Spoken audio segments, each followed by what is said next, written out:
आगामी लोकसभा निवडणुकीच्या पार्श्वभूमीवर भाजपाची पुण्यामध्ये बैठक। फडणवीस बावनकुळेंकडून मार्गदर्शन। केंद्रीय आणि प्रदेश पातळीवरील प्रमुख पदाधिकारी यासाठी हजर। या संदर्भात आमचे प्रतिनिधी अजिंक्य धायगुडे यांनी घेतलेला आढावा आपण पाहूयात।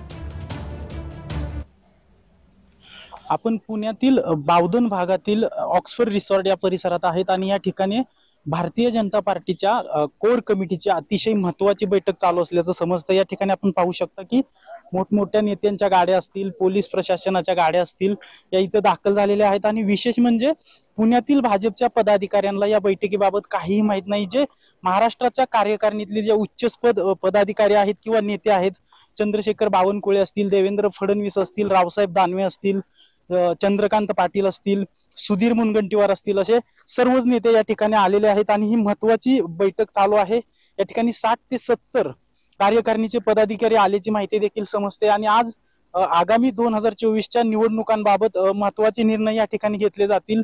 भाजप कोणकोणत्या जागा लढवणार आहे, कुठे भाजपची किती ताकद आहे हेही देखील तपासले जाईल। आणि ही बैठक सकाळी 11 वाजता सुरू झालेली आहे आणि दुपारी 3 वाजेपर्यंत ही बैठक सुरू राहणार असल्याची माहिती समजते। या ठिकाणी मीडियाला पूर्णतः बंदी केलेली आहे। मीडियाशी कोणालाही संवाद साधून दिला जात नाही आहे आणि जे भाजपचे पदाधिकारी या बैठकीला आले आहेत त्यांचे मोबाईल फोन देखील काढून घेतल्याची माहिती आता समजते। अजिंक्य धायगुडे, जय महाराष्ट्र न्यूज, पुणे।